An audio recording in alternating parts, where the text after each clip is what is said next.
ujiannya hari Senin ya, jadi masih belum selesai koreksinya. Jadi nanti kalian bisa langsung lihat pas sudah terupload aja nilainya ya. Tapi harusnya bagus-bagus nilainya karena soalnya kan relatif mudah. Amin. Kemarin waktunya kurang gak untuk mengerjakan? Ulang banget. Enggak ya? Ulang. Kurang susah. Kesusahan. Lain kali soalnya sama. Nanti mesti lihat rata-rata kelasnya dulu. Biasanya kalau misalnya rata-rata kelas 3 kelas tuh bagus semua, ya Miss akan samakan grade-nya. Tapi kalau misalnya agak kurang rata-ratanya, biasanya Miss turun. Soalnya tetap sama, tapi mungkin Miss request tambah waktu kayak gitu. Biasanya gitu. Oke. Kenapa nggak soalnya dipermudah ya? Jangan dong. Oke. Hari ini kita akan materi baru, subbab baru. Jadi nanti kalian mulai puasnya itu startnya dari bab ini, gitu ya. Yang sebelumnya, bab sebelumnya sudah tidak dibahas kecuali bagian sirkuit yang multi loop. Nanti sirkuit yang multi loop Miss masukkan tetap di UAS ya. Kemarin kan Miss sudah sampaikan. Hari ini kita akan belajar medan magnet. Jangan lupa attendance ya. Oke, yang familiar sama medan magnet, kira-kira apa itu medan magnet? Selain jawabannya medan provinsi di Sumatera ya. Oke, medan magnet ini berarti wilayah atau luasan atau daerah yang dipengaruhi oleh gejala kemagnetan. Tapi make sense kadang-kadang ada yang mau besi, kan ini magnet ya. Jadi ternyata ada, wah benar juga. Maaf ya, berasal dari Medan ada nggak? Jadi medan magnet ini berarti wilayah atau luasan atau tempat yang dipengaruhi oleh gejala kemagnetan, gitu kan ya. Nah, medan magnet ini kita pakai simbolnya itu huruf B besar, kemudian di atasnya akan ada topi, atau kalian bisa pakainya B-nya ini adalah bold. Nah, B bold ini dia menandakan besarannya adalah vektor. Besaran vektor. Jadi dia punya nilai juga punya arah.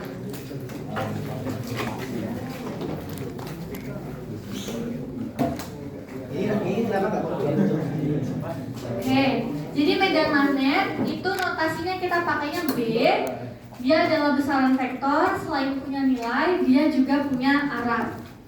Nah, si medan magnet ini kita bisa memperkuatnya dengan menggunakan medan listrik. Oke, jadi medan magnet ini besarnya suatu gaya di lokasi tertentu. Misalnya kita mau ngecek, oh di daerah ini gayanya besarnya berapa ya, di daerah ini berapa ya medan magnetnya.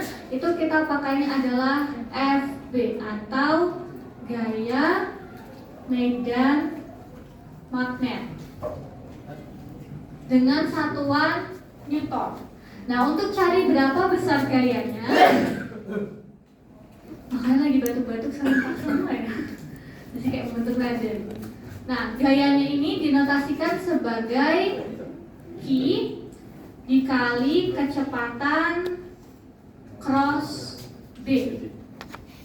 Nah, ini karena dia itu untuk memperkuat medan magnet itu kita bisa pakai medan listrik yang bergerak, ya kita bisa gunakan medan listrik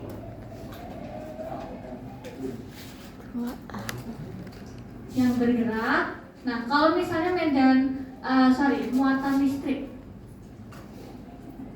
Nah, muatan listrik ini kalau bergerak kan pasti dia butuh kecepatan. Nah, makanya medan magnet besar gayanya dinotasikan sebagai harga mutlak dari Q dikali hasil cross dari kecepatan dan juga medan magnet, di mana Q ini adalah muatan listrik. Nilainya bisa positif dan juga negatif, bisa proton atau elektron, dan besarannya sama 1,6 kali 10 pangkat min 19. Ya, jadi baik positif ataupun negatif nilai besarannya sama 1,6 kali 10 pangkat min 19. Kemudian V-nya adalah kecepatan. atau dengan satuan meter per sekon. Dan B-nya adalah medan magnet. Ada yang tahu satuan medan magnet apa? Mobil yang sangat familiar. Apa kira-kira? Tesla.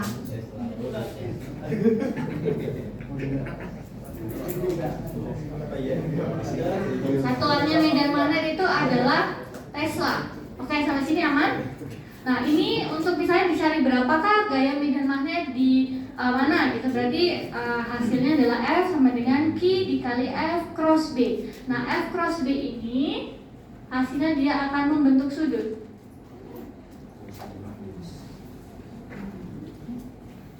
Hasil perkalian cross product antara kecepatan dan juga medan magnet akan membentuk sudut theta. Sehingga persamaan satu menjadi F B adalah Q V B sin theta. Nah, nilai sin theta ini jika tegak lurus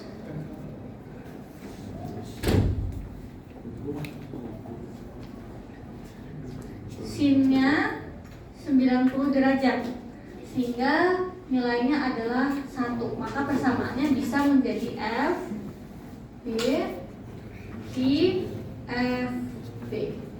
Ini persamaan yang kedua, gitu ya. Nah, ketika dia membentuk sudut ini F cross B, dia kan akan membentuk sudut terhadap si gaya medan magnetnya. Jadi ada dua kemungkinan. Pertama, nilai Q bisa positif jika F cross B searah dengan gayanya. Nah, searah dengan gaya, misalnya hasil cross productnya itu ke atas, otomatis gayanya juga ke atas. Ini tandanya searah. Begitupun kalau misalnya hasil cross product antara kecepatan dan juga medan magnetnya ke bawah, maka dia juga akan gayanya arahnya ke bawah. Oh, itu berarti nilai Q-nya itu positif. Kemudian yang kedua, nilai muatannya bisa negatif jika kecepatan cross medan magnet berlawanan dengan gaya medan magnet. Misalnya hasil cross productnya ke atas, hasil gayanya ke bawah. Berarti nilai muatannya atau nilai Q-nya itu bisa negatif. Seperti itu ya. Jadi misalnya medan magnet ini dia itu untuk meningkatkannya bisa menggunakan muatan listrik yang bergerak. Nah, karena muatan listrik itu kalau bergerak pasti butuh kecepatan, maka besarnya gaya medan magnet dinotasikan sebagai FB sama dengan Q V cross B. Ini untuk persamaan yang pertama.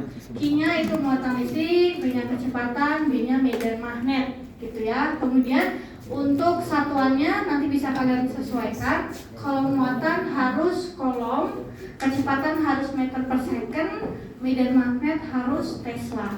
Nah, hasil cross product antara kecepatan dan juga medan magnet ini dia akan membentuk sudut. Sehingga kalau membentuk sudut, persamaannya persamaan satu akan jadi persamaan yang kedua. Jadi persamaannya ini tambah sin theta. Kemudian jika tegak lurus tetanya jadinya sin 90 derajat nilainya 1, maka persamaan yang dipakai adalah persamaan yang kedua. Oke, sampai sini aman? Nah, coba kita cari contoh ya. Apakah ada contoh soal?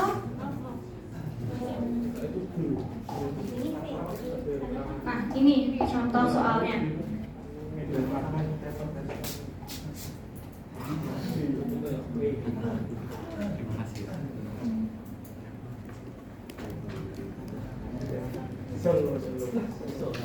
Oke, medan magnet dengan magnitudo 1,2 militesla. Berarti B-nya adalah 1,2 mt Kalian harus konversi ini ke Tesla dulu, berarti 1,2 kali 10 pangkat berapa? Min 3 Tesla. Proton dengan energi kinetik 5,3 mega elektron volt. Kalau misalnya kita pakai energi kinetik, kita familiarnya satuan energi itu pakainya joule, ya kan? Berarti kita harus konversi elektron volt ke joule. Oke ya, 1 elektron volt masih ada yang ingat berapa? 1 elektron volt berapa guys? 1,6 kali 10 pangkat min 19. Oke, jadi kalau 5,3 mega elektron volt itu kan sama dengan 5,3 kali 10 pangkat 3 elektron volt, ya kan?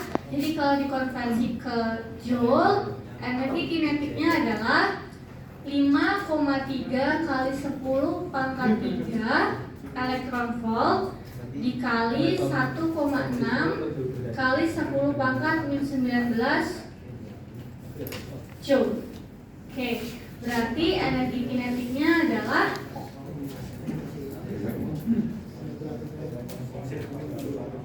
kita hitung 5 kali 1,6.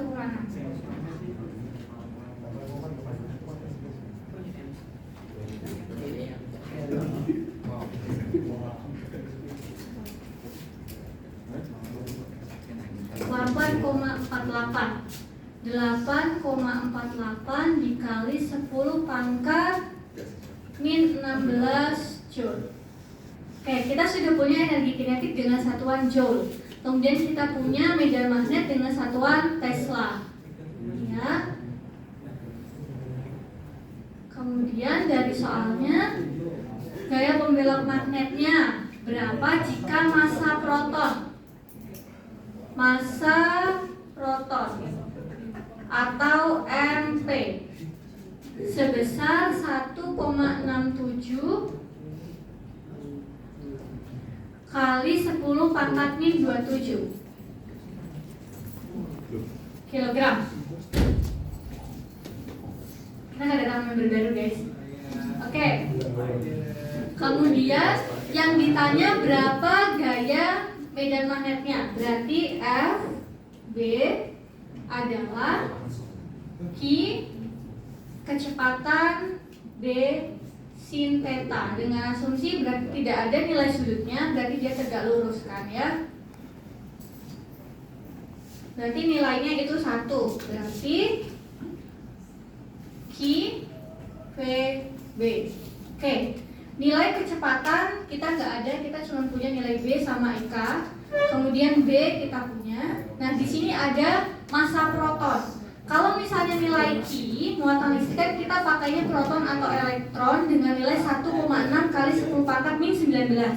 Kalau misalnya itu nggak diketahui, tapi di sini dia punya massa proton yang lain. Jadi kalian bisa pakai Q-nya itu adalah senilai massa protonnya di sini. Tapi kalau misalnya ini massa protonnya nggak diketahui di sini 1,67 kali 10 pangkat min 27, kalian bisa pakai massa protonnya yang 1,6 kali 10 pangkat min 19. Jadi Q atau muatan listriknya disesuaikan dari permintaan soalnya nilainya berapa.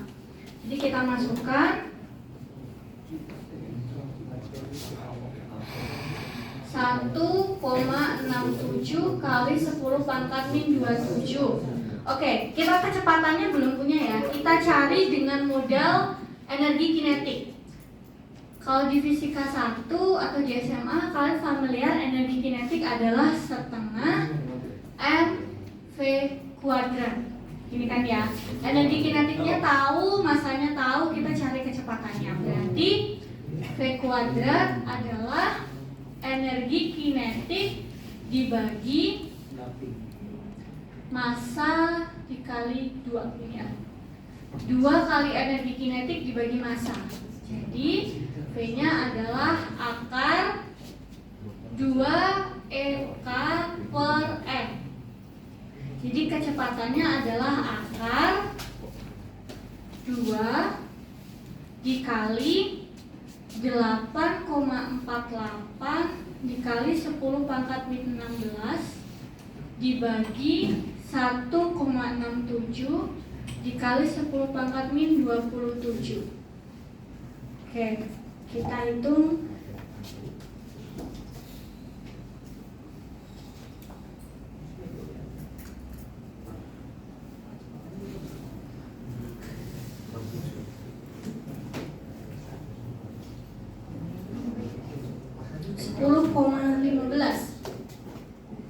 Sepuluh koma 15 dikali 27 dikurangi 16 itu kan 11. 10 pangkat min 11. Supaya pangkatnya ini bisa dikuadratkan, berarti kita genapkan menjadi 1,015 kali 10 pangkat min 12. Jadi kecepatannya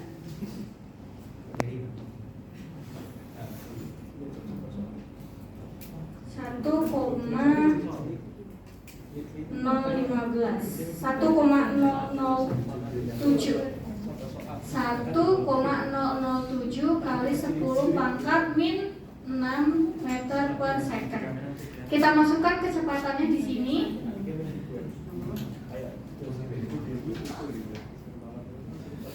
Nilai B-nya 1,2 kali 10 pangkat min 3. Oke, berarti besar gayanya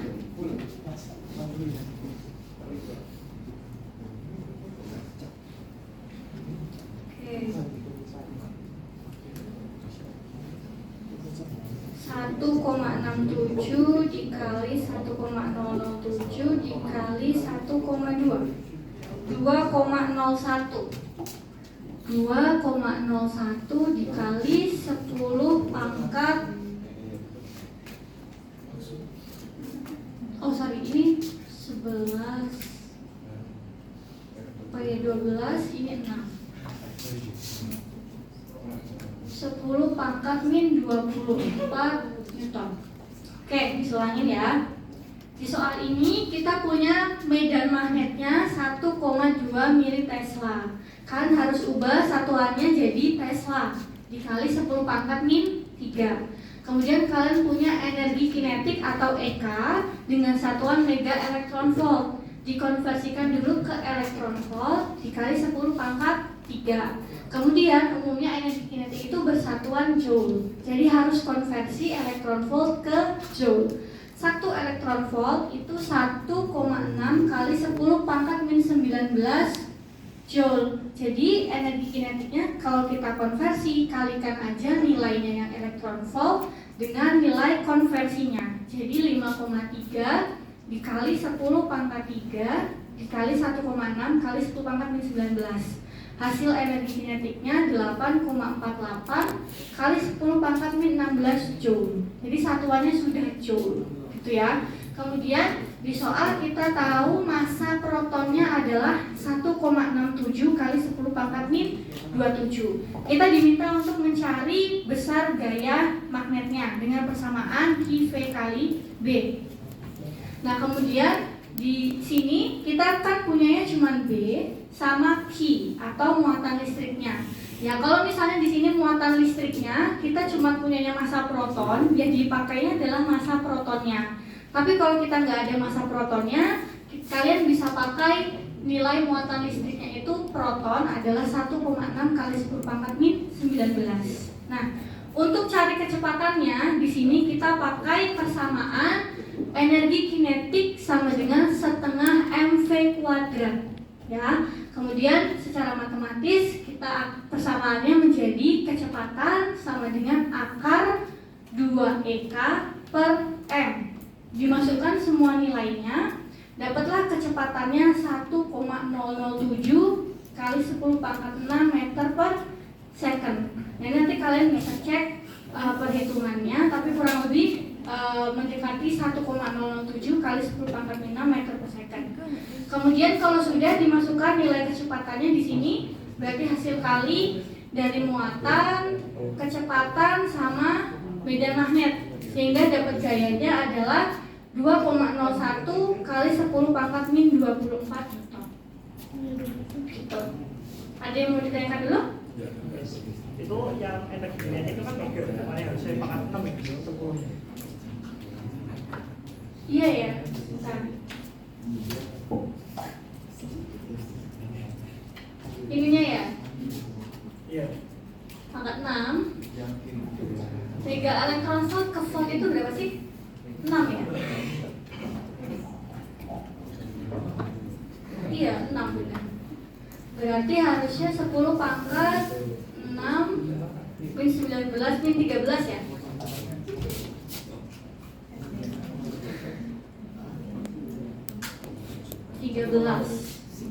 Ini juga ya?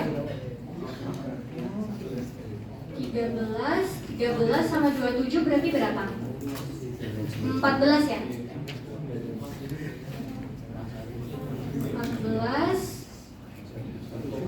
14 berarti 10,07.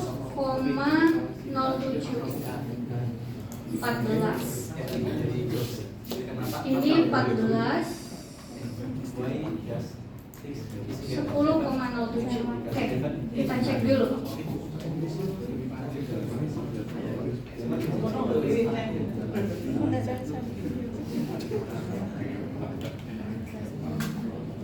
Oke, berarti 20,1. Pangkatnya 30 dikurangi 14 berarti 16. Oke. Boleh silakan dicatat dulu, nanti Miss lanjutkan untuk ke garis medan magnet. Jangan lupa attendance ya.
Bisa deh caranya tahu kalau V kali B nya syarat dengan FP itu di soal diketahui. Kalau ini diketahui. Kalau nggak diketahui berarti kita Jadi dia Q-nya plus ya, Mas.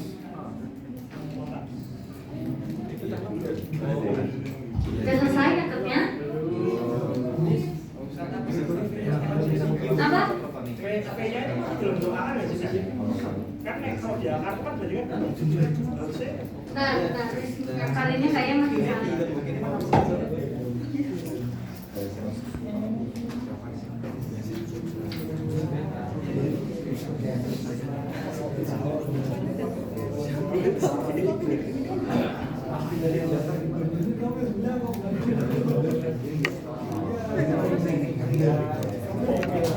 Oh iya, ini harusnya akar 10,15 itu 3,18 ya?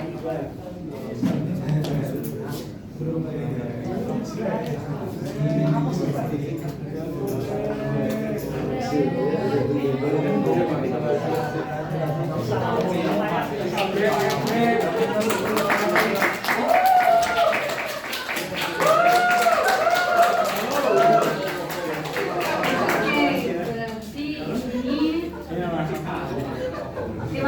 kasih.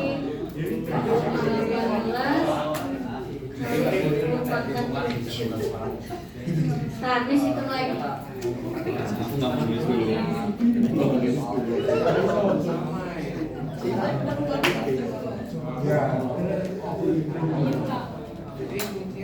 Enam koma 37.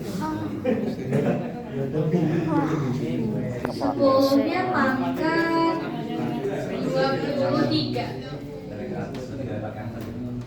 Oke, sambil dicek lagi ya kalau misalnya Miss hitungnya masih salah.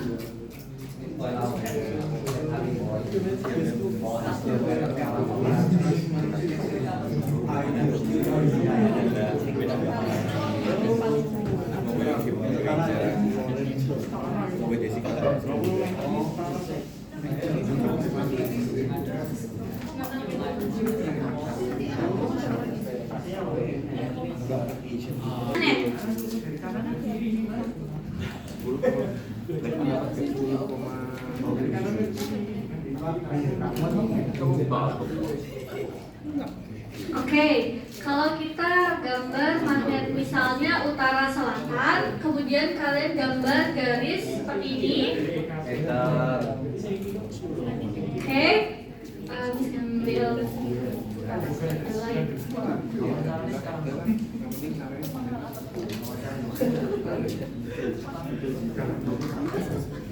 Oke, garis ini disebut sebagai garis medan magnet.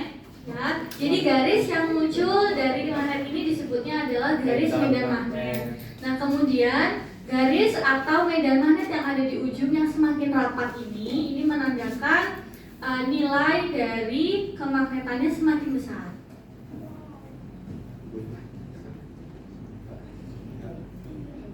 Nah, kalau misalnya di kita kan kutub utara sama kutub selatan itu berarti medan magnetnya besar banget gitu ya. Nah, untuk garis medan magnet ini kita kenal beberapa rules. Yang pertama, ada yang tahu apa? Dulu misalnya 2 medan magnet. Kok spidolnya warnanya sudah luntur ya? Sebentar.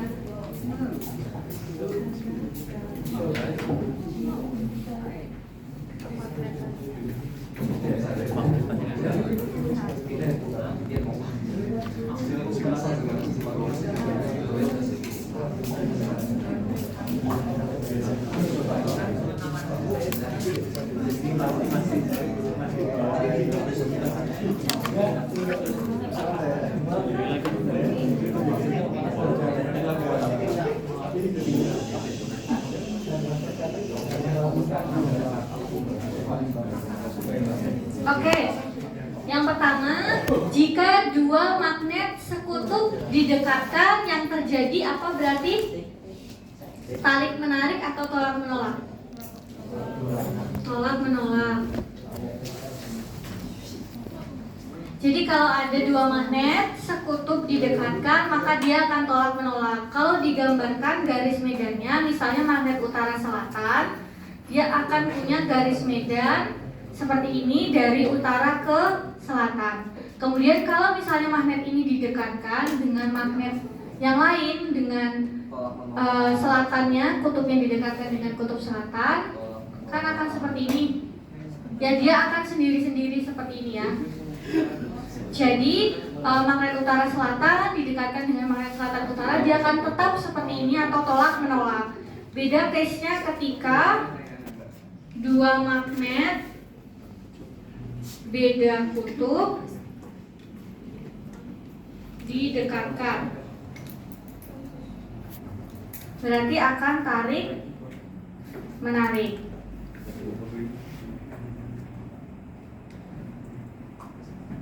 Oke, misalnya utara selatan kita ada garis medannya, kemudian didekatkan dengan magnet utara selatan yang ada ada garis medannya, maka dari mereka akan ada garis medan yang menyambungkan. Kalau ini menandakan mereka saling tarik-menarik dengan arah dari utara ke selatan.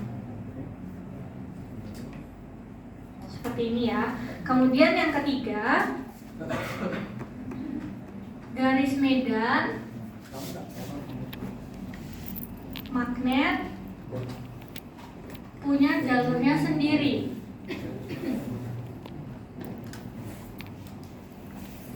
Jadi dia itu punya jalurnya sendiri. Misalnya magnet utara dan selatan, magnet selatan dan utara, dia akan punya jalur sendiri-sendiri, nggak mungkin akan menabrak jalur dari jalur kemagnetan yang lain. Jadi misalnya ini yang benar, misalnya ada utara selatan, selatan utara, ini ya. Kalau yang salah, misalnya ada magnet utara selatan, selatan utara. Nah, garis kemagnetan yang ada di magnet satu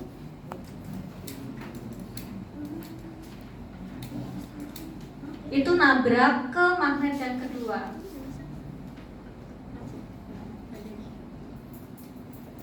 Misalnya sembarangan.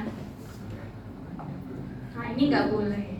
Jadi yang benar mereka itu sebenarnya sudah punya petnya masing-masing. Jadi kalau misalnya dua magnet, ya dia akan punya jalur sendiri-sendiri. Nggak mungkin jalurnya mereka akan bertabrakan, gitu ya. Nah, ini untuk garis medan magnet. Kalau misalnya gambarnya secara real, mungkin kalian bisa lihat ini ada botol yang isinya ada serbuk-serbuk logam, terus dalamnya ada magnetnya, gitu ya. Oke, sampai sini aman? Aman. Oke, selanjutnya kita akan bahas tadi di sini medan magnet itu kan muatan listrik yang bergerak. Kita akan tinjau medan magnetnya ini dengan kawat pembawa arus.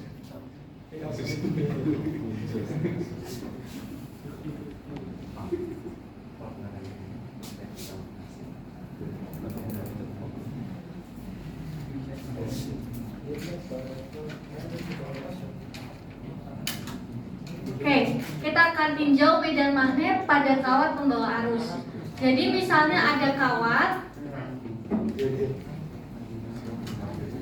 sepanjang kawatnya ini adalah L, kemudian pasti ada medan magnetnya di sini sebesar B. Kemudian kawat ini kalian kasih arus nilainya adalah 0, maka kawatnya akan tetap seperti ini atau kawatnya bakal akan tetap lurus. Kemudian misalnya kawatnya ini kalian beli arus yang tidak sama dengan 0, misalnya arusnya dari ini misalnya titik A, kemudian bawah titik B, dari titik A ke B, berarti artinya dari atas ke bawah. Ini ya, nilai I-nya itu dari atas ke bawah. Jadi kalau misalnya dikasih arus dari atas ke bawah, maka kawatnya akan bengkong ke arah kiri. Jadi magnet kawat bengkok ke arah kiri. Ya. Kalau misalnya kalian kasih arus tidak sama dengan 0, arusnya dari titik B ke A, oke, berarti dia akan bengkongnya ke arah kanan. Ini I-nya dari bawah ke atas, berarti kawat bengkok ke arah kanan.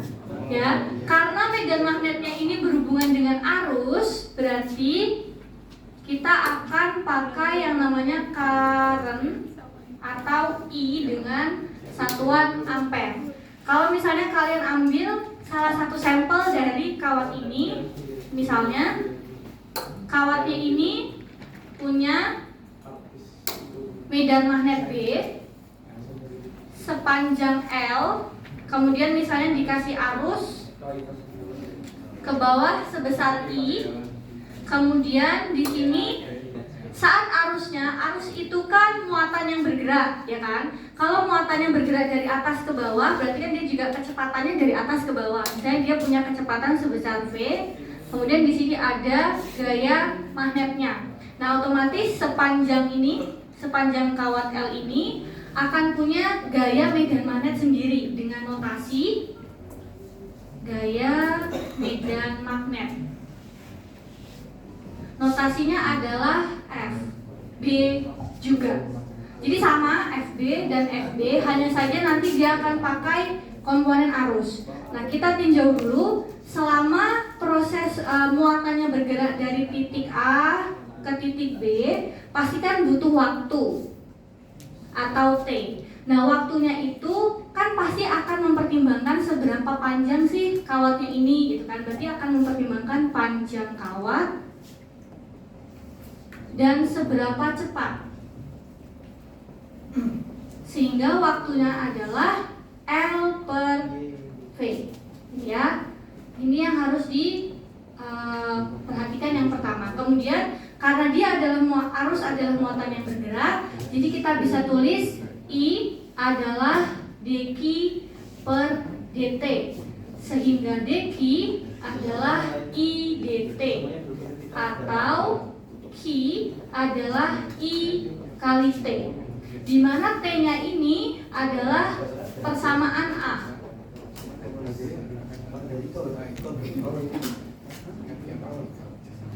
Nah, sehingga Q-nya adalah I dikali L per V. Nah, ini yang persamaan B. Kalau misal dari awal kalian tahu untuk gaya medan magnet adalah Q V kali B, maka nilai Q-nya di sini kita ubah menjadi persamaan yang ke B. Jadi FB adalah I L per V kali B. Tinggal kita coret, sehingga gaya medan magnet pada kawat pembawa arus adalah I L kali B. Nah, ini adalah persamaan yang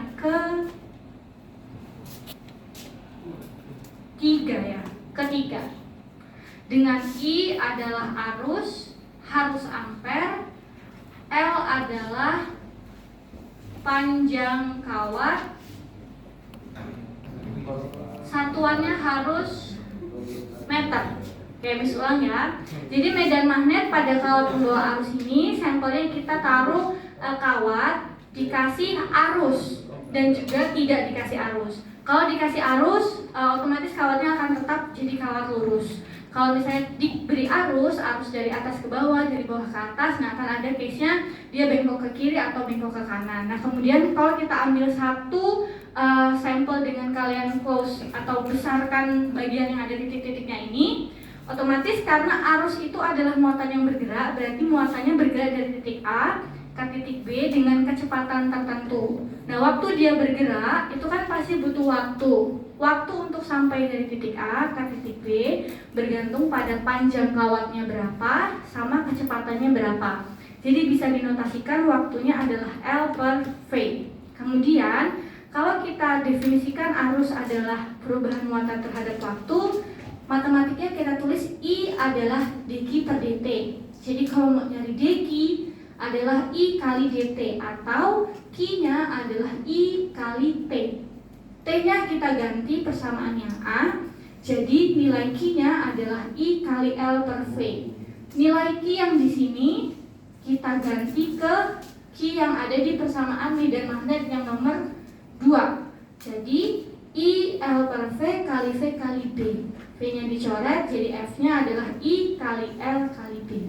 Jadi sama-sama notasinya itu besar medan magnet, hanya saja kalau ini case-nya medan magnet untuk kawat pembawa arus, gitu ya.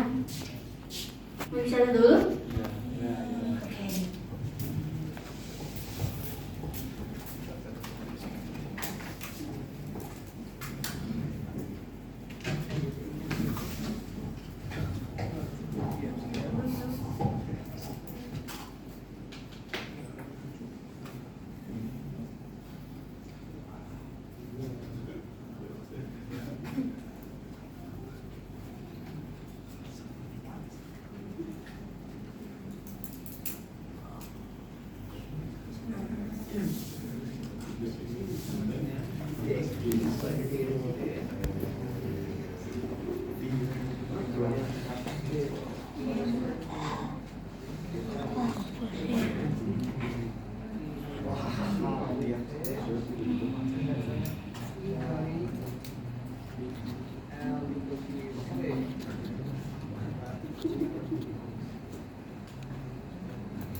Oke, yang sini sudah selesai ya, Miss hapus ya.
Sudah selesai?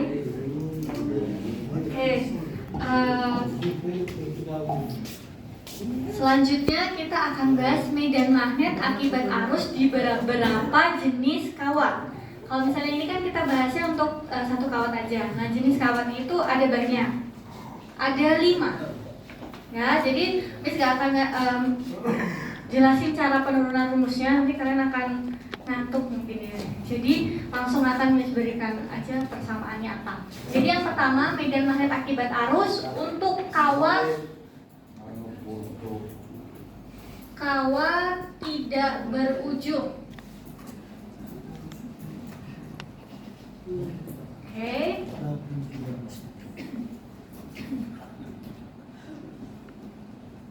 Jadi ini ilustrasi gambarnya.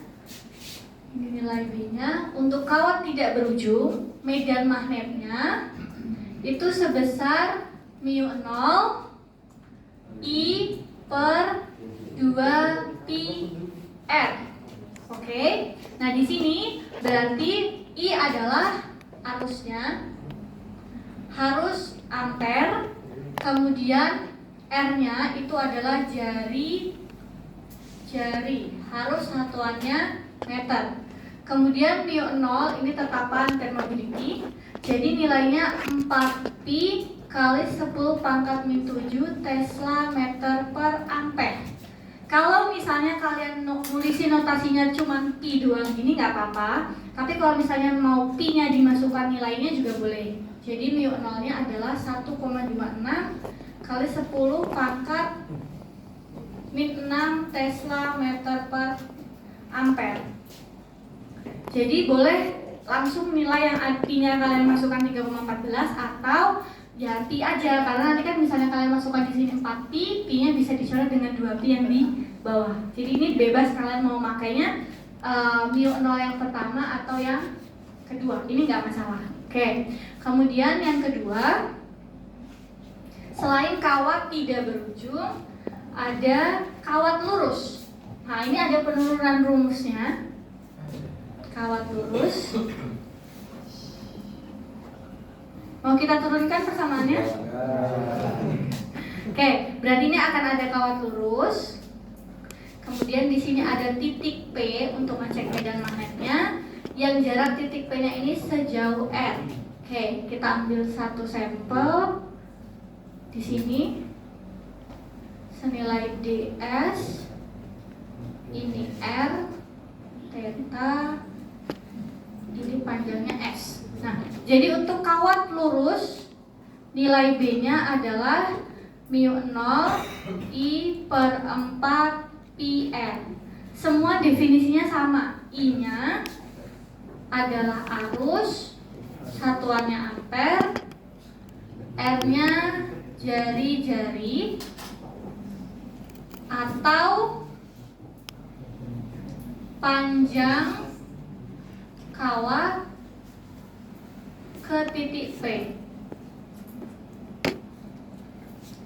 Kemudian untuk mu nolnya sama 4pi kali 10 pangkat min 7 Tesla meter per ampere. Selain kawat lurus, yang ketiga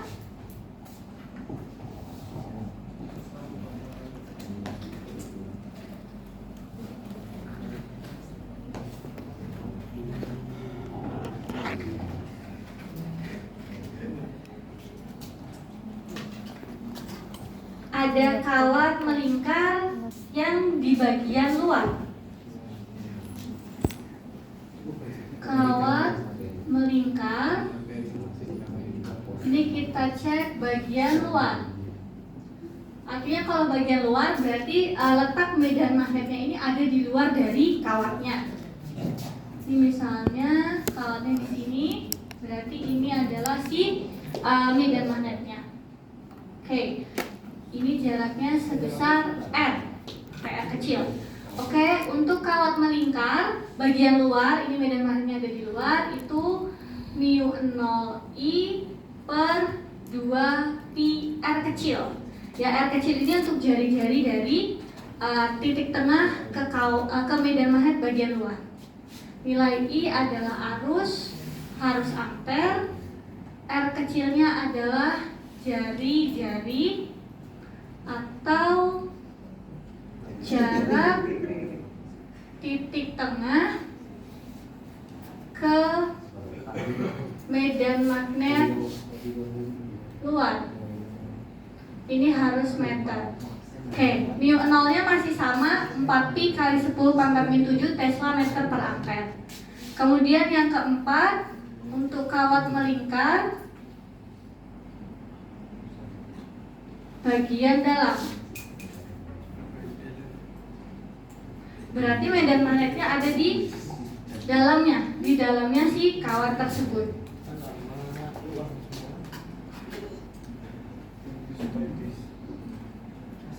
Nah, ini kawat.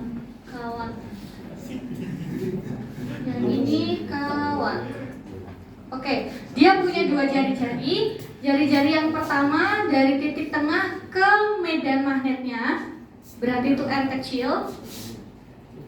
Kemudian dari titik tengah ke kawat itu R besar.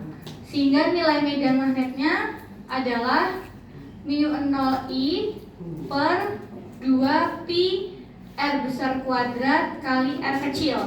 Ya. I-nya adalah arus, R kecilnya jarak tengah ke medan magnet B, kemudian R besar, jarak tengah ke kawat luar. Oke, kemudian yang kelima, mungkin kalian familiar, ada yang namanya solenoida. Solenoida. Oke, berarti ini bentuknya solenoid seperti ini. Sepanjang dari kawatnya ada nilai arusnya. Nih ya. Notasi medan magnetnya adalah μ0 kali I kali N kecil. N-nya N kecil. Sedangkan yang keenam ada toroida. Toroida ini lanjutan dari solenoida. Jadi bentuknya sudah melingkar lagi sehingga dia membentuk nilai R atau jari-jari. Untuk nilai B-nya adalah μ0I dikali N besar per 2pi dikali 1/R. Bedanya, kalau solenoida pakainya N kecil, kalau toroida N besar. Kita definisikan satu-satu. N kecil itu adalah kerapatan lilitan.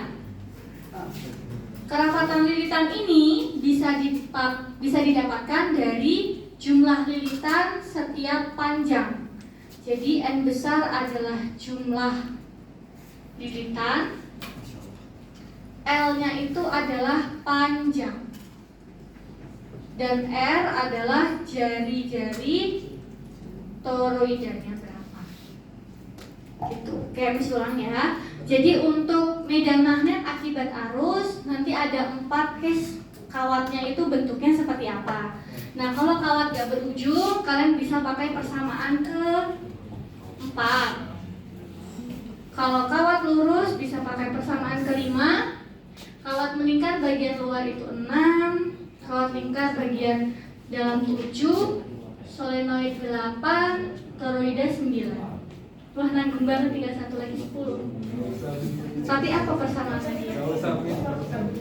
Oke, jadi 6 case kawat ini mungkin yang akan Miss pakai untuk studi kasus kalau misalnya kalian nanti ujian. Kalau tahun kemarin Miss masuknya yang solenoid. Oke, sampai sini ada yang mau ditanyakan dulu? Tidak ada. Miss kasih contoh soal ya sebelum kalian yang mengerjakan. Oke, ini kurang lebih contoh untuk soal solenoida.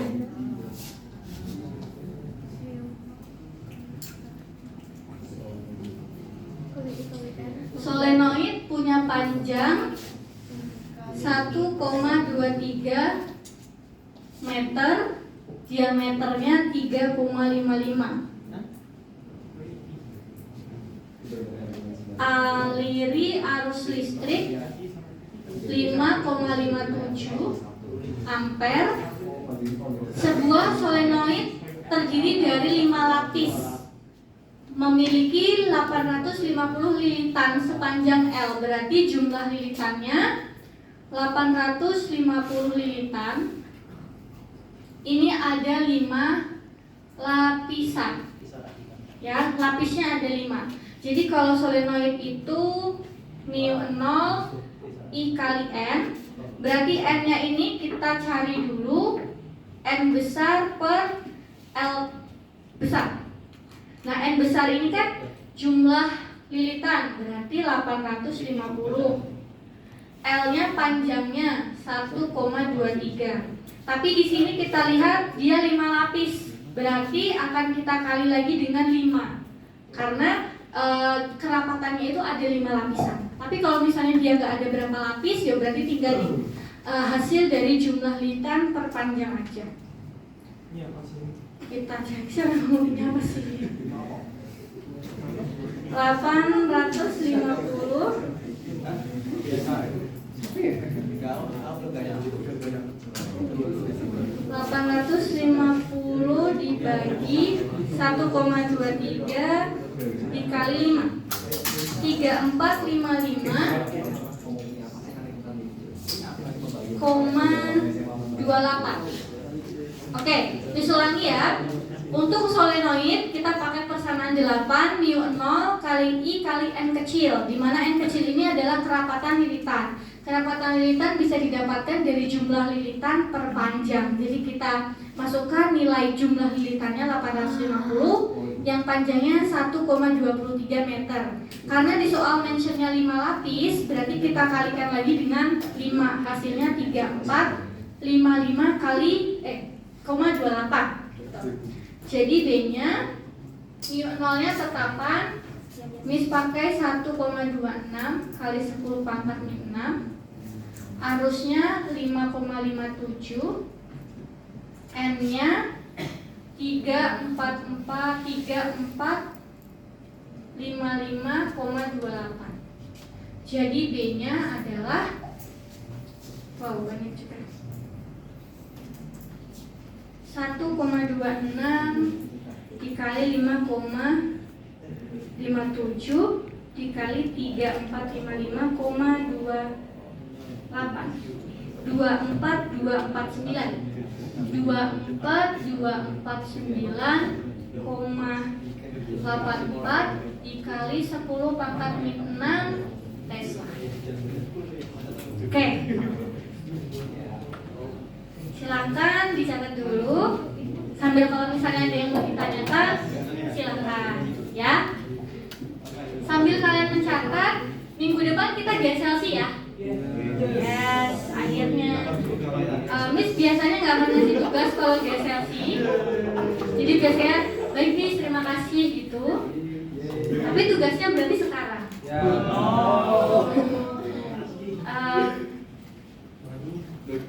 Nah, ini dia. Silakan 3 soal ini ya. Masih ada 30-an menit, ada 3 soal. Silakan dikerjakan di kertas. Nanti yang sudah selesai boleh keluar duluan ya. Jadi minggu depan GSLC-nya nggak akan minta untuk mengerjakan sesuatu di forum.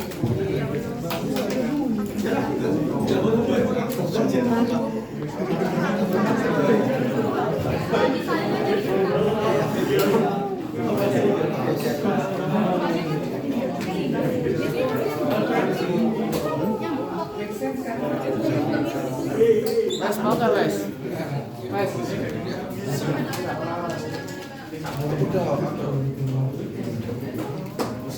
Silahkan ya, 3 soal aja.